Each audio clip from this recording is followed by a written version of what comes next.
17-year-old Maya was heading home with her grandmother's ashes when both pilots collapsed at 35,000 feet. 78 passengers. No one to land the plane. Then the radio crackled. Is there anyone named Echo 9 on board? Maya's hand started shaking. That was her grandmother's old call sign. How did they know? Before you watch full story, comment below from which country are you watching. Don't forget to subscribe for more stories. Maya Chen sat in seat 9C, her headphones blocking out the drone of the Boeing 737's engines. At 17, she looked younger than her age, small frame, oversized university hoodie, hair pulled back in a messy ponytail. Her backpack was wedged under the seat in front of her, stuffed with textbooks and a worn flight simulator manual she'd been studying since she was 12. The flight from Seattle to Denver was supposed to be routine. 2 hours, maybe less with favorable winds. Maya had made this trip dozens of times, visiting her grandmother every summer since she was 8. But this time felt different. Her grandmother had passed away 3 weeks ago, and Maya was flying back to clear out the old woman's apartment. In her lap sat a small wooden box, carved with intricate patterns. Inside were her grandmother's pilot wings from the 1970s, when women in aviation were rare as snow in July. Maya traced the metal wings with her thumb, remembering the stories. Stories of emergency landings, of navigating through storms, of staying calm when everyone else panicked.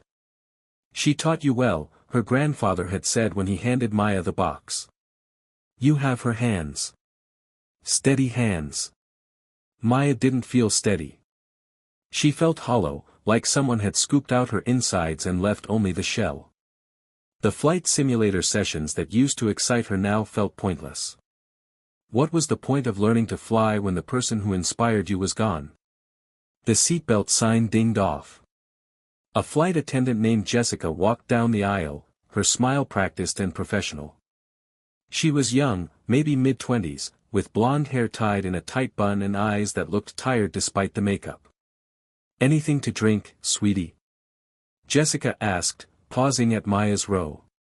Just water, please, Maya said, pulling off one headphone. Jessica handed her a plastic cup. You okay? You look a little sad. Maya forced a smile. I'm fine. Just tired. Jessica nodded but didn't push. She'd learned early in her career that passengers didn't always want to talk. She moved on to the next row, where a businessman in an expensive suit barely looked up from his laptop. In row 12, a mother struggled with twin toddlers who kept throwing their sippy cups on the floor. In row 15, an elderly couple held hands, their fingers intertwined like they'd done this 1,000 times.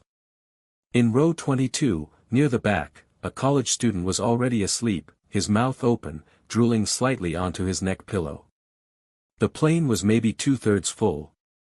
78 passengers total, plus a crew of 5. Captain Richard Foster was flying today, a veteran with 30 years of experience. His co-pilot was Amanda Price, newer but competent, with 5 years under her belt and a reputation for staying cool under pressure.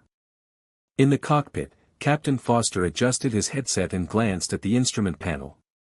Everything looked normal.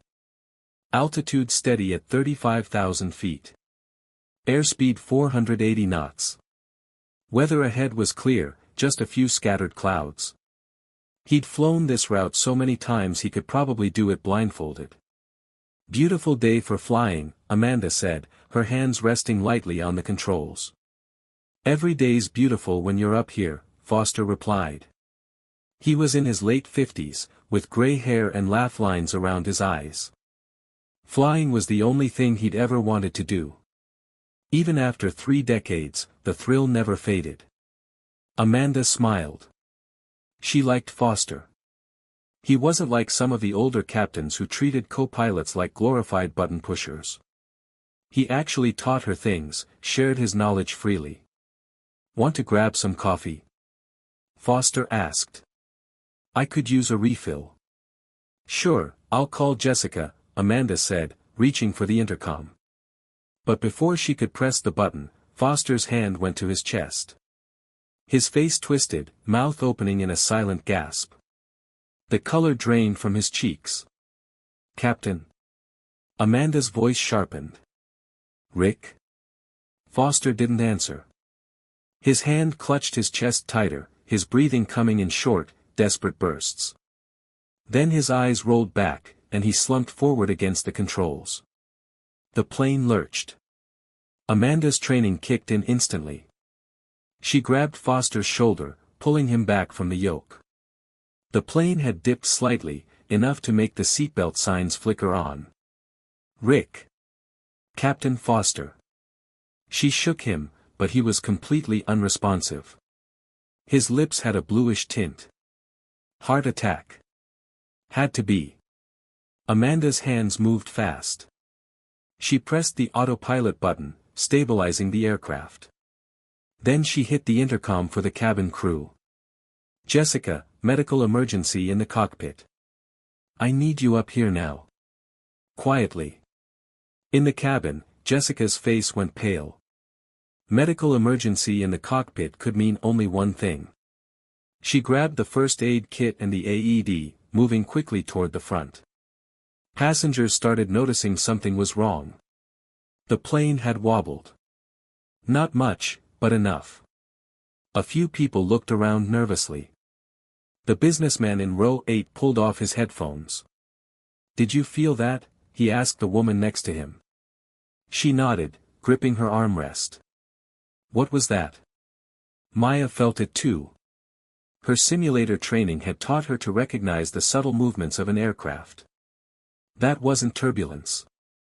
That was a loss of control, corrected quickly. Something was wrong. Jessica reached the cockpit door, knocked twice, and entered. What she saw made her stomach drop. Captain Foster was unconscious, strapped in his seat, his face gray. Amanda was flying the plane alone, her knuckles white on the controls. "Is he breathing?" Amanda asked, not taking her eyes off the instruments. Jessica checked his pulse. "Weak but present." "Barely." "I think it's his heart." "Get the AED on him. Now."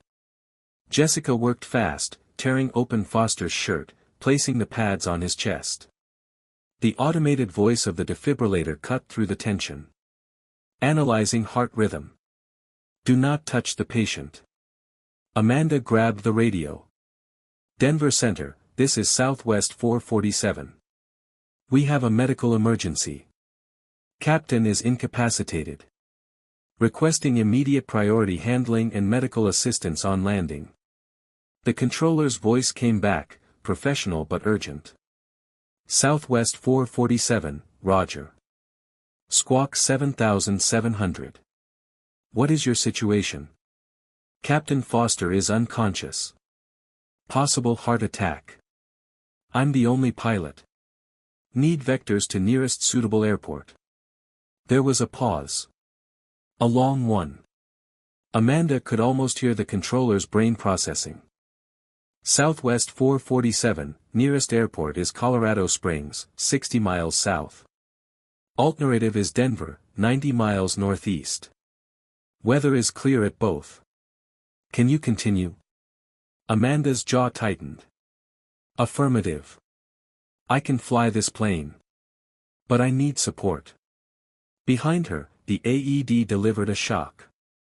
Foster's body jerked, but he didn't wake up. Jessica started CPR, her hands pressing rhythmically on his chest. In the cabin, passengers were getting nervous. The seatbelt sign was still on, and the plane felt different. Like it was being handled by someone less confident.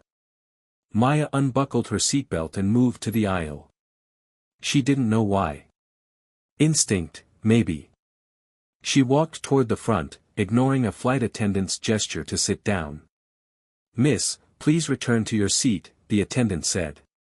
"Something's wrong with the pilots," Maya said quietly. "Isn't it?" The attendant's face gave it away. Fear. Barely concealed. Maya's heart started pounding. "I need to talk to whoever's flying." "That's not possible. Please sit down." But Maya didn't move. She stood there, her grandmother's voice echoing in her head. Stay calm. Assess the situation. Act decisively. In the cockpit, Amanda was fighting her own panic. She was a good pilot, but this was different. Flying solo on a commercial aircraft with 78 lives depending on her. And Captain Foster wasn't waking up. Jessica, how is he? Amanda asked. Not good. He needs a hospital. Now. Amanda made a decision. We're going to Colorado Springs. It's closer. Get back to the cabin and prepare everyone for an emergency landing. Don't tell them about Foster yet. Just say we're diverting due to a medical issue. Jessica nodded and left, her hands shaking. Amanda was alone now. Just her and the unconscious captain and a plane full of people who had no idea how bad things were. She radioed Denver Center again. Southwest 447, diverting to Colorado Springs. Request full emergency services on standby. Southwest 447, Roger. Emergency services alerted. Descend and maintain 25,000 feet. Turn heading 180. Amanda began the descent, her hands steady despite the fear crawling up her spine. She'd done this in simulators 100 times. But simulators didn't have real people. Simulators didn't have unconscious captains and frightened passengers. Then, without warning, Amanda felt it. A sharp pain in her head. A wave of dizziness. She blinked hard, trying to clear her vision. No. Not now. Please, not now. But the pain intensified. A migraine. She'd had them before, usually triggered by stress. She fumbled for her water bottle, swallowing hard, willing the pain to go away. It didn't. Her vision started to blur at the edges. The instrument panel swam in front of her. Amanda keyed the intercom, her voice strained. Jessica. I need help. Jessica's blood turned to ice when she heard Amanda's voice over the intercom. Something was wrong. Terribly wrong. She rushed back to the cockpit, and what she saw made her knees weak. Amanda was hunched over, one hand pressed to her temple, her face contorted in pain. Captain Foster was still unconscious, the AED pad still on his chest. What's happening? Jessica's voice cracked. Migraine, Amanda gasped. Bad one. I can't see properly. Jessica's mind raced. 2 pilots down. A plane full of passengers. This couldn't be happening. Can you land? Jessica asked desperately.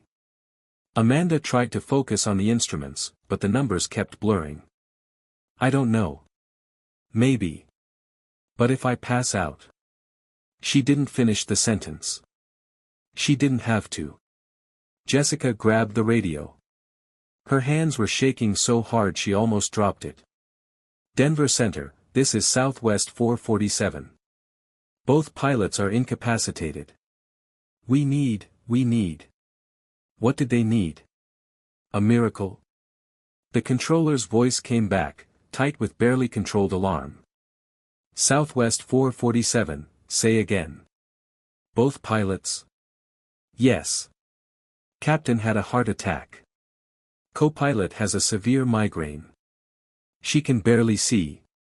There was silence on the other end.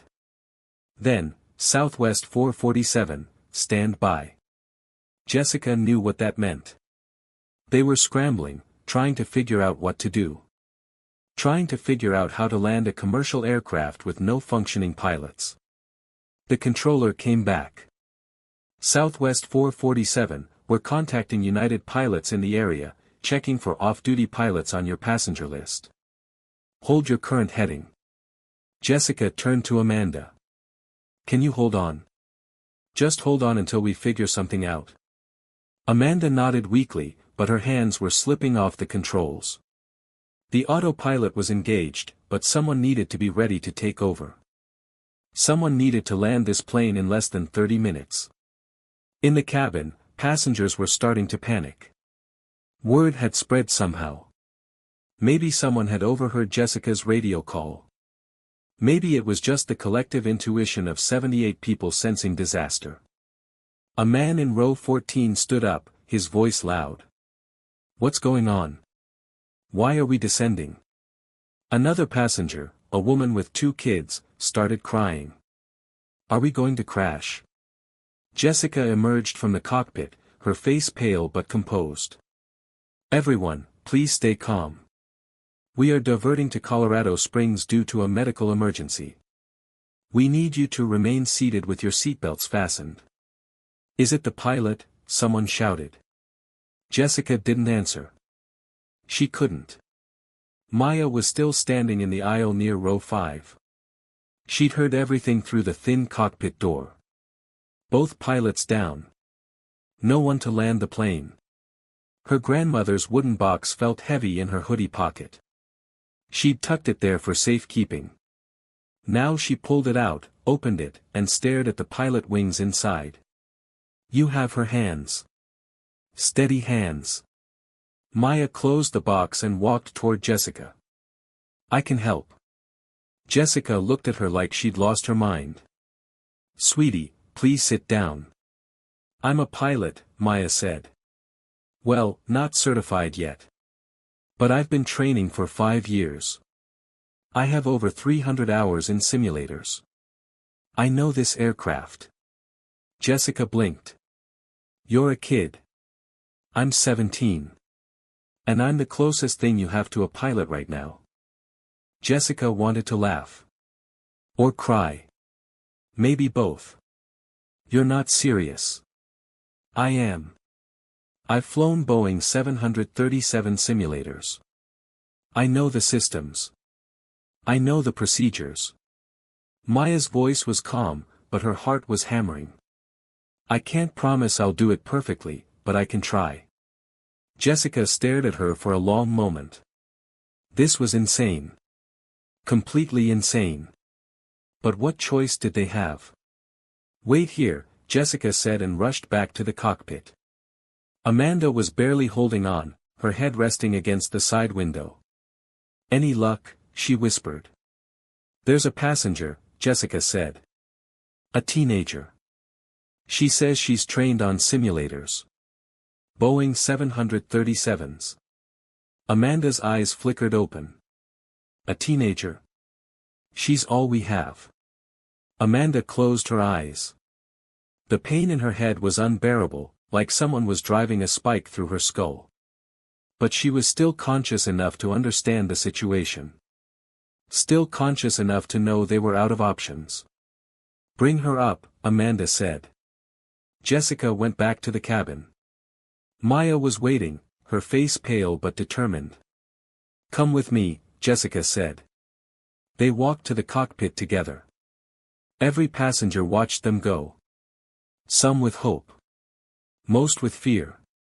When Maya stepped into the cockpit, the first thing she saw was Captain Foster, still unconscious, the AED pads on his bare chest. The second thing she saw was Amanda, slumped in the co-pilot seat, barely able to hold her head up. Maya's stomach twisted, but she forced herself to stay calm. This was real. This wasn't a simulation.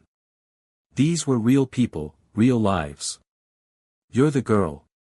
Amanda asked, her voice weak. "Yes, ma'am. My name is Maya Chen.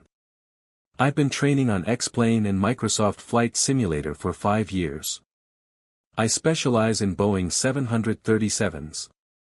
I know the systems, the checklists, the procedures." Amanda opened her eyes a little wider. "Have you ever flown a real plane?" Maya hesitated. "I've flown Cessnas. About 20 hours of real flight time with an instructor." 20 hours. Amanda wanted to laugh. Or cry. 20 hours in a Cessna versus landing a Boeing 737 with 78 people on board. But they were out of options. "Okay," Amanda said. "Sit down. Right seat." Maya slid into the co-pilot's seat, her hands trembling as she gripped the controls. The cockpit was smaller than she'd imagined. More cramped. More real. Amanda reached over and turned off the autopilot. I'm going to talk you through this.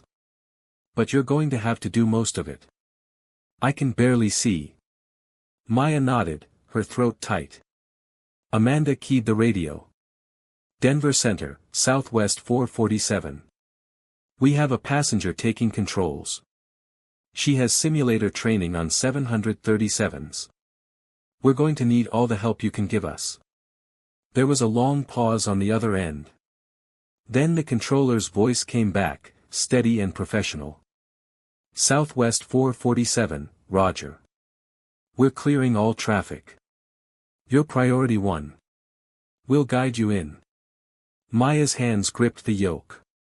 It was heavier than she expected. More resistance. In the simulator, everything was smooth, responsive. This was different. This was real metal, real hydraulics, real weight. Okay, Amanda said, her voice strained but steady. First, trim the aircraft. You see that wheel between us? Maya nodded. Trim wheel. I know it. Good. The plane's a little nose-heavy right now. Give it a few clicks back. Maya reached for the trim wheel and adjusted it.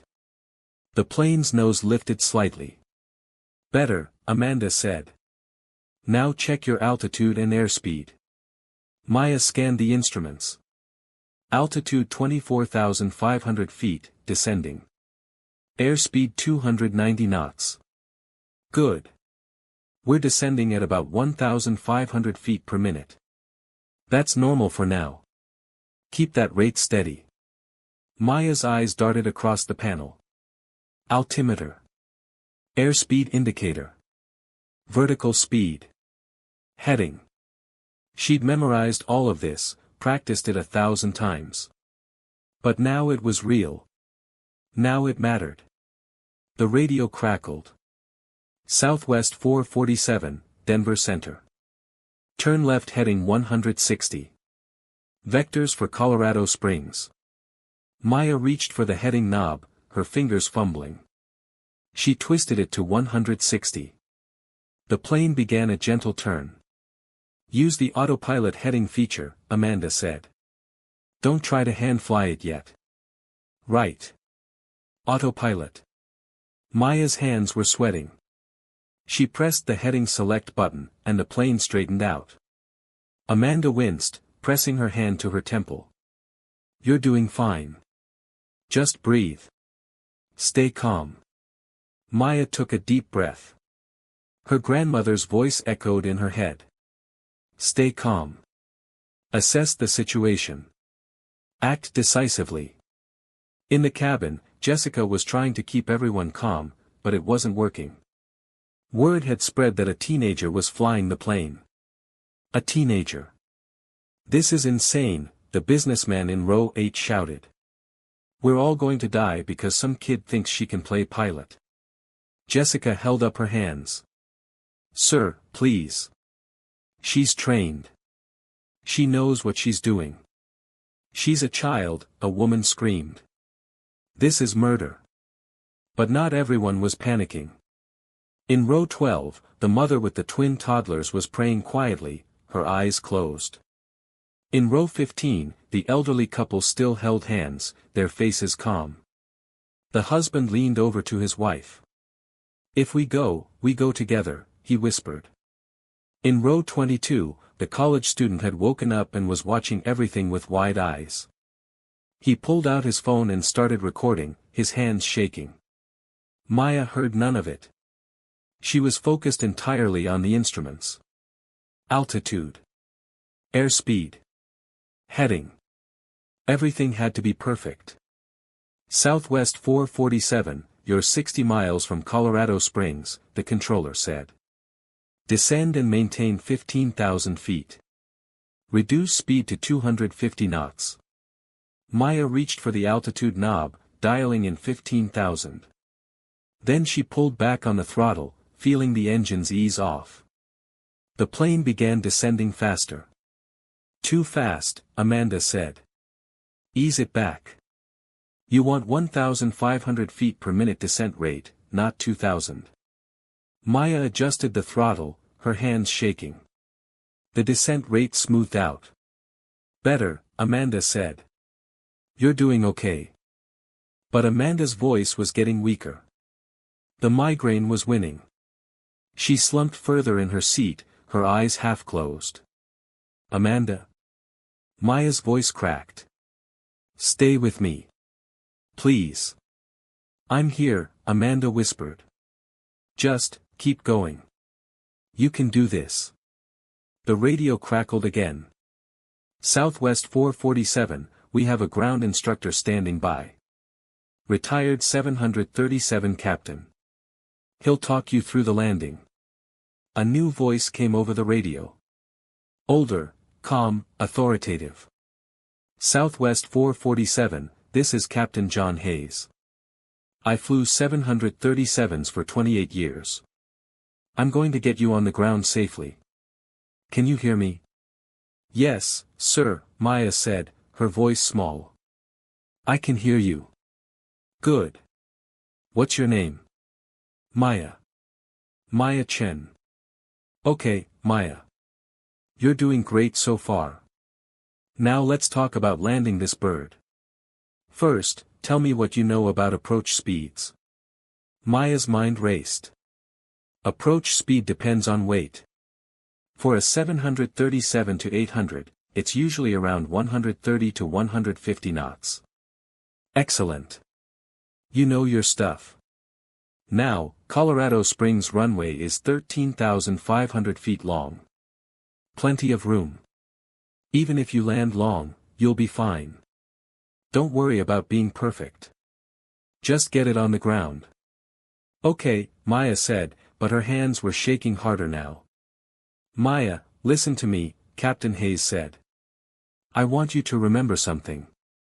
The airplane wants to fly. It's designed to fly. Your job is just to guide it. Don't fight it. Work with it. Maya nodded, even though he couldn't see her. Okay. Southwest 447, turn left heading 130. You're being vectored for the ILS approach to runway 35 right. Maya adjusted the heading. Her heart was pounding so hard she could hear it in her ears. Amanda stirred slightly. Maya, the landing gear. You'll need to lower it when you're about 10 miles out. Landing gear. Got it. And the flaps. Start with flaps 5 at 10 miles. Then flaps 15 at 5 miles. Full flaps when you're on final. Maya's mind raced, trying to remember everything. Flaps 5. Flaps 15. Full flaps. Landing gear. Southwest 447, you're 30 miles from the airport. Descend and maintain 10,000 feet. Maya dialed in the new altitude. The plane continued its descent. In the cabin, people were praying. Some out loud, some silently. Jessica moved through the aisles, checking seatbelts, trying to project calm she didn't feel. The businessman in row 8 had stopped shouting. He was just sitting there, staring out the window, his face gray. The woman with the 2 kids was holding them close, whispering that everything would be okay. Maya's phone buzzed in her pocket. She'd forgotten it was there. A text from her mom, landing soon. Call me when you get in. Maya almost laughed. If only her mom knew. Southwest 447, 20 miles from the airport. Maintain 8,000 feet. Slow to 200 knots. Maya pulled back on the throttle again, feeling the engines quiet further. The plane slowed. You're doing great, Maya, Captain Hayes said. Now, in about 5 minutes, I'm going to talk you through extending the landing gear and flaps. But first, I want you to take a deep breath. Can you do that for me? Maya inhaled slowly, deeply. Yes, sir. Good. Now exhale.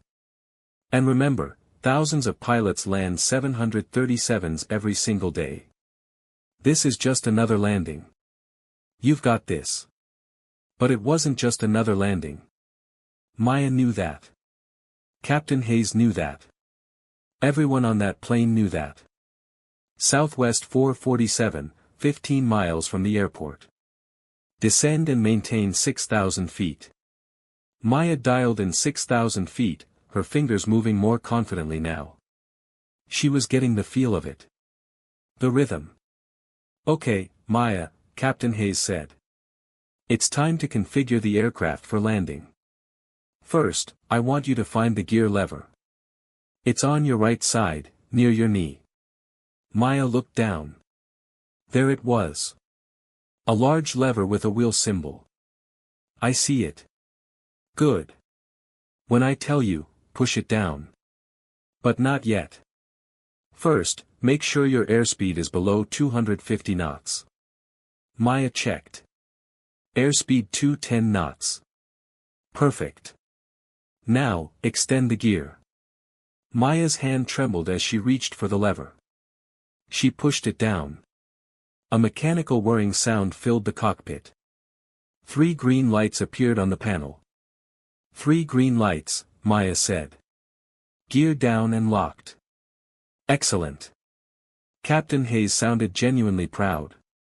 Now, flaps. You see the flap lever? Yes, sir. Set flaps 5. Maya moved the lever to the 5 position. The plane's nose dipped slightly as the flaps extended. Good. Now slow to 180 knots. And Maya, remember to keep your eyes on the altitude. Don't let it drop too fast. Maya's eyes darted between the airspeed indicator and the altimeter. 185 knots. 180 knots. Altitude holding steady at 6,000 feet.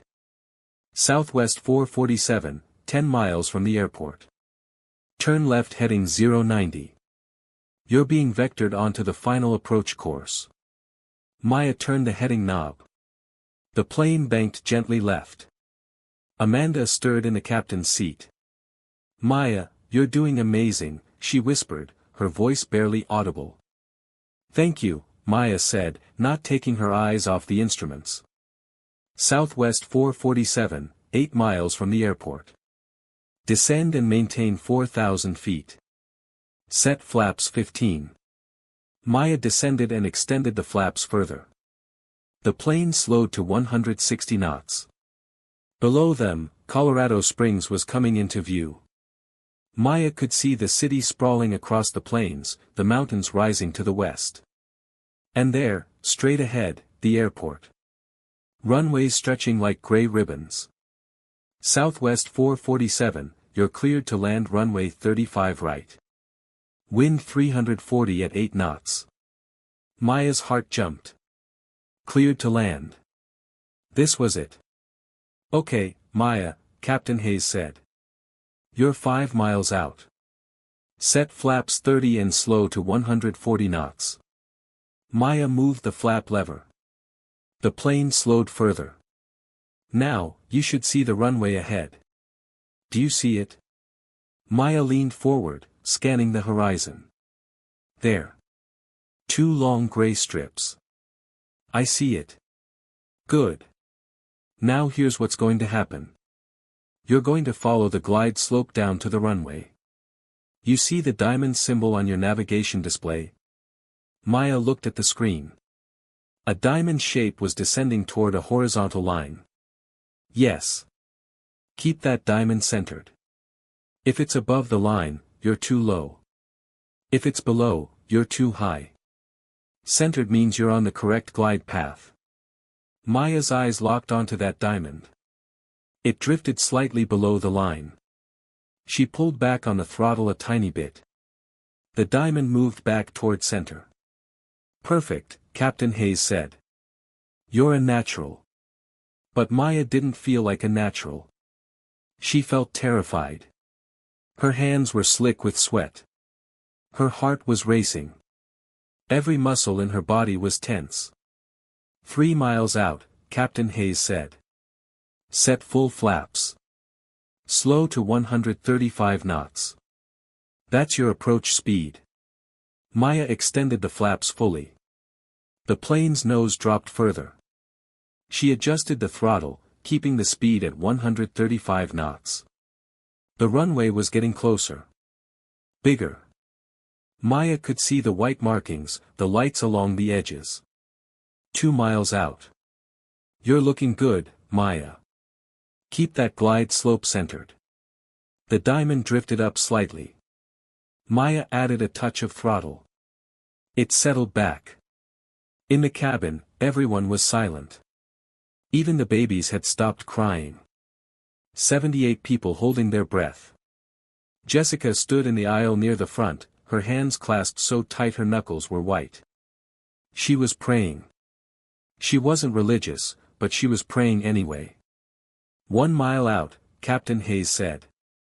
Okay, Maya, listen carefully. In about 30 seconds, you're going to see the runway threshold passing under you. When you're about 20 feet above the ground, I want you to slowly pull back on the yoke. Just a little. That's called the flare. It slows your descent rate. Flare at 20 feet, Maya repeated. Pull back on the yoke. Yes. And then, when the wheels touch, don't do anything. Just let it settle. The plane will touch down on its own. Maya could see individual cars in the airport parking lot now. The runway was right there. Right in front of her. 500 feet, Captain Hayes said. You're doing perfect. Keep it steady. The runway rushed up at her. Faster than she expected. 300 feet. 200 feet. Maya's hands gripped the yoke so tight her fingers ached. 100 feet. 50 feet. The ground was right there. She could see the runway markings clearly. The lights. 20 feet. Flare now, Maya. Pull back gently. Maya pulled back on the yoke. The nose lifted. The plane seemed to float for a moment. Then the main wheels touched down. A gentle thump. Then the nose wheel. Another thump. They were on the ground. Brakes. Captain Hayes shouted. Find the pedals at your feet. Press the tops to brake. Maya pressed down. The plane slowed, the engines roaring as thrust reversers deployed automatically. They were slowing. Slowing. Slowing. The plane rolled down the runway, shedding speed. 80 knots. 60 knots. 40 knots. Finally, it stopped. Maya sat there, frozen, her hands still on the yoke. They were on the ground. They were alive. Southwest 447, you're down, the controller said, his voice thick with emotion. Emergency vehicles are approaching. You did it, Maya. You saved them all. In the cabin, there was a moment of stunned silence. Then someone started clapping. Then another person. Then everyone. Applause erupted, mixed with tears and laughter and shouts of relief. Maya sat in the co-pilot's seat, tears streaming down her face. Her hands were shaking so badly she couldn't move them. Jessica burst into the cockpit and threw her arms around Maya. You did it. Oh my God, you did it. Amanda opened her eyes, smiling despite the pain. I knew you could, she whispered. Emergency vehicles surrounded the plane. Paramedics rushed on board, heading straight for Captain Foster. They loaded him onto a stretcher, working quickly. He was still alive. Barely, but alive. They helped Amanda out next, supporting her as she walked down the aisle. Passengers reached out to touch her arm, to thank her. Maya was the last to leave the cockpit. When she stepped into the cabin, everyone stood up. The applause grew louder. People were crying, hugging each other, hugging her. The businessman from row 8, the one who'd shouted that she'd kill them all, stepped forward. His face was red, his eyes wet. I'm sorry, he said. I'm so sorry. Thank you. Maya nodded, not trusting herself to speak. Jessica walked with her down the aisle and out the door. When Maya stepped onto the jet bridge, her legs almost gave out. Jessica caught her. You okay? Jessica asked. Maya nodded. I think so. The airport terminal was chaos. News crews everywhere, cameras flashing, reporters shouting questions. Maya was led through a side door, away from the media frenzy, into a quiet office where officials were waiting. A woman in a suit introduced herself as an FAA inspector. Miss Chen, what you did today was extraordinary. Also completely illegal. But extraordinary. Maya almost laughed. Am I in trouble? No, the woman said, smiling slightly. But we do need to interview you. Document everything. And you'll need to meet with investigators. The next few hours were a blur. Questions. Paperwork. Medical checks. Maya answered everything mechanically, still in shock. Captain Foster was rushed to the hospital. Initial reports said he'd had a massive heart attack. But he was stable now. He'd live. Amanda's migraine had subsided, but she was kept overnight for observation. Before they took her away, she found Maya in the terminal. I need to tell you something, Amanda said. What you did today, most certified pilots couldn't have done. You have a gift. Maya shook her head. I was scared the whole time. That's what makes you a good pilot, Amanda said. Respect for the danger. Fear that keeps you focused. Don't lose that. By evening, Maya's story was everywhere. Social media exploded. News channels ran it non-stop. Teen pilot saved 78 lives. Flight simulator skills saved the day. Miracle landing in Colorado. Her phone wouldn't stop ringing. Her parents, her friends, reporters, everyone. She turned it off and sat alone in a quiet corner of the airport, staring at her grandmother's pilot wings. A man approached. Older, maybe 60, wearing a pilot's uniform with captain stripes. He sat down next to her without asking. You're Maya Chen, he said. She nodded. I'm Captain Hayes. The one who talked you down. Maya's eyes widened. You saved my life. Everyone's life. Hayes shook his head. No. You did that. I just reminded you of what you already knew. He gestured to the pilot wings in her hand. Those belonged to someone special. My grandmother. She was a pilot in the 70s. Hayes smiled. I met her once. Long time ago. Air show in Seattle. She was an incredible pilot. Landed a Cessna with no landing gear once. Just the belly. Everyone walked away. Maya looked up. You knew her? A little. Not well. But I knew her reputation. She had a call sign. Echo 9. Did she ever tell you about that? Maya shook her head. She never talked much about her flying days. Hayes leaned back. Echo 9 was what they called her in the Air National Guard. She flew rescue missions. Dangerous stuff.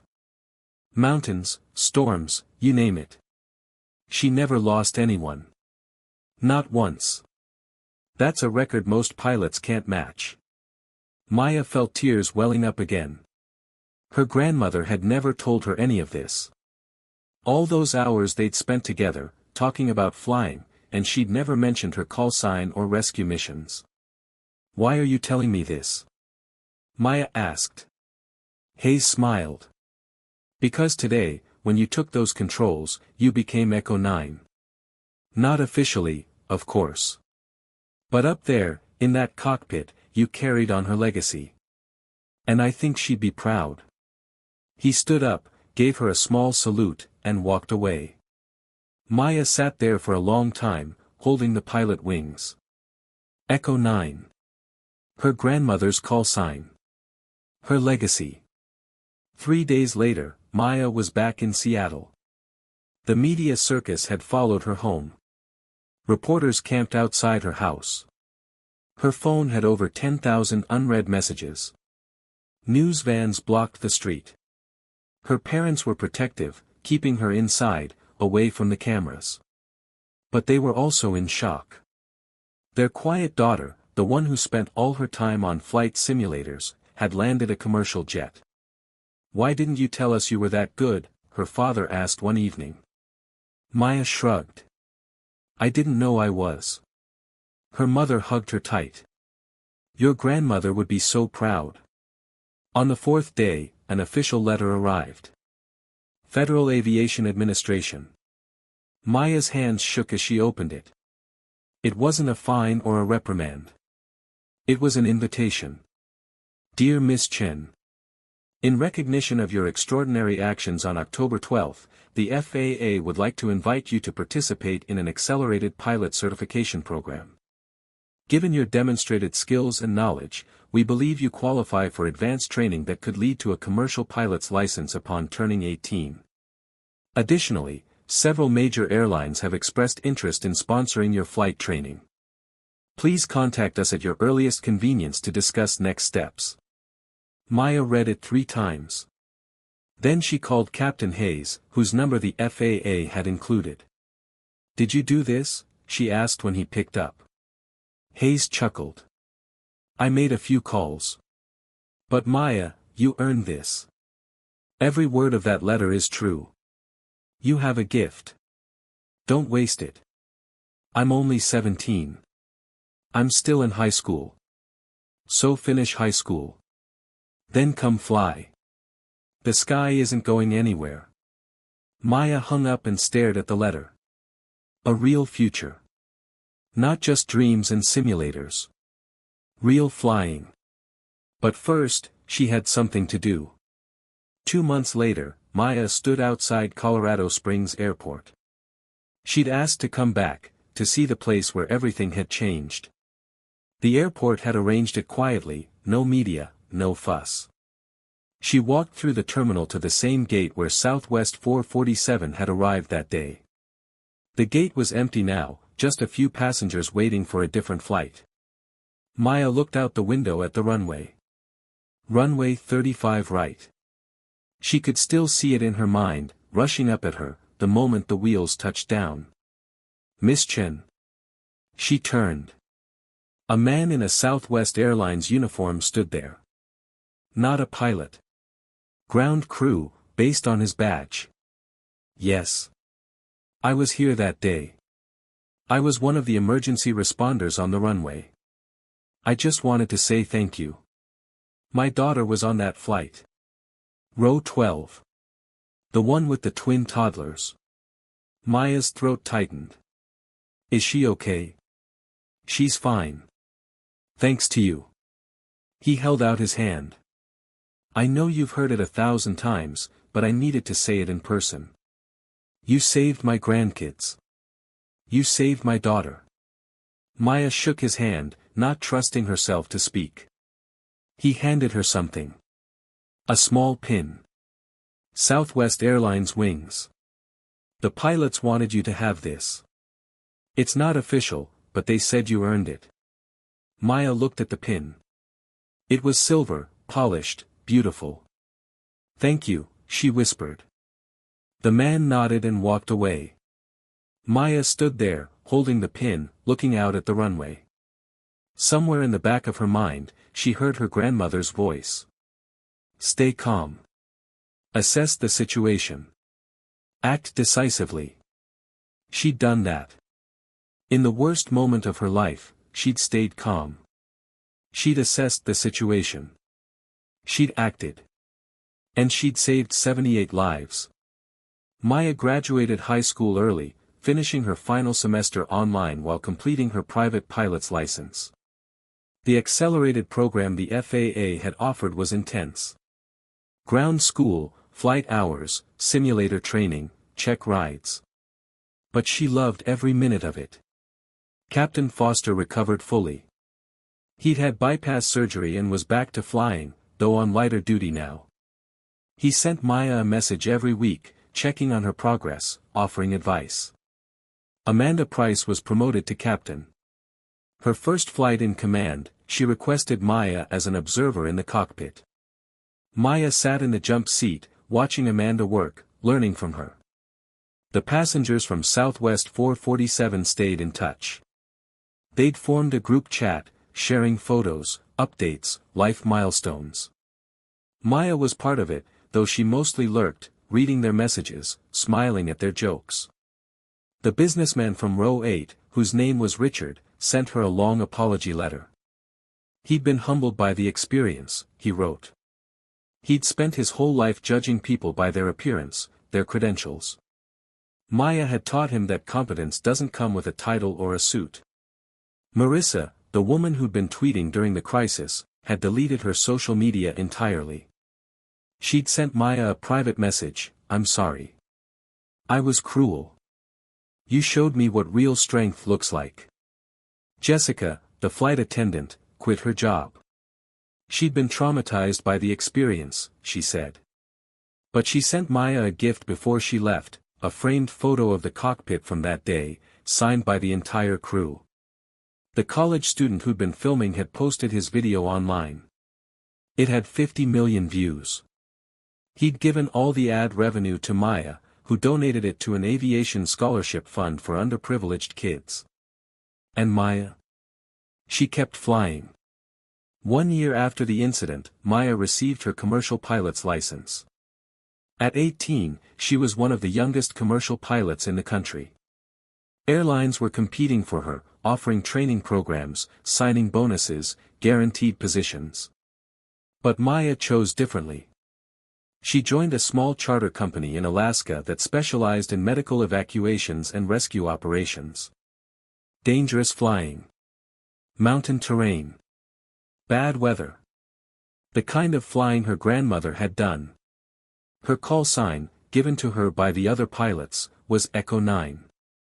On her first solo rescue flight, Maya flew a Cessna Caravan into a remote village during a blizzard to pick up a sick child. The visibility was near zero. The wind was howling.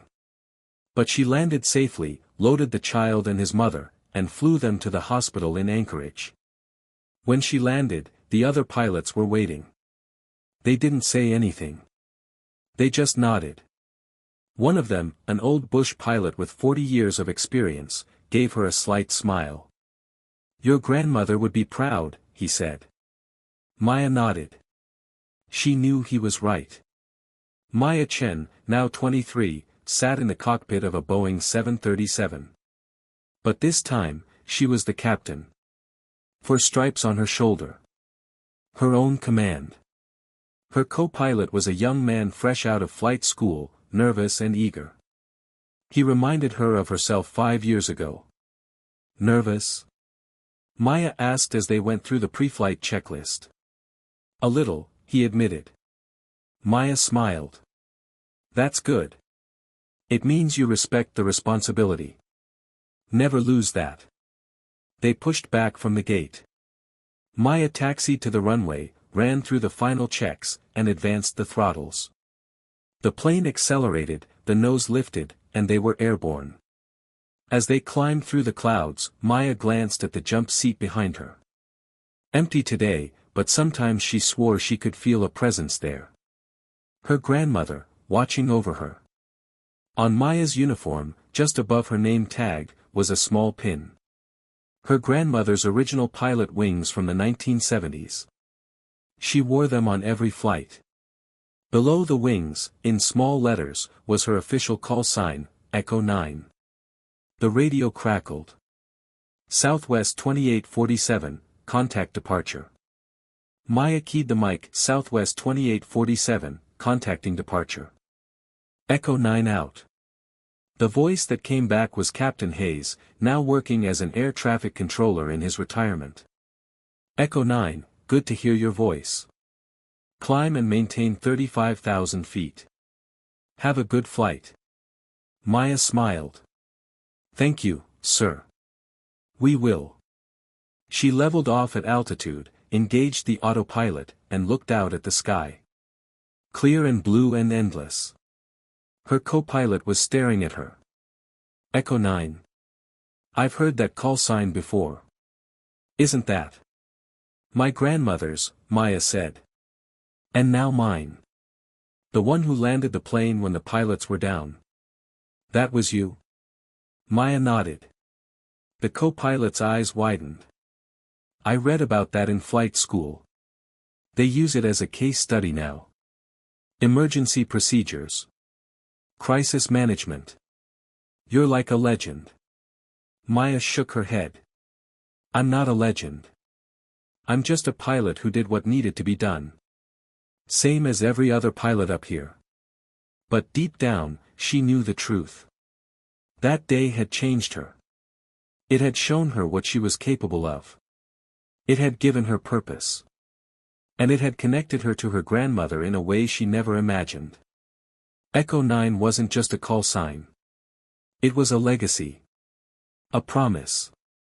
A reminder that sometimes, the most ordinary people are called to do extraordinary things.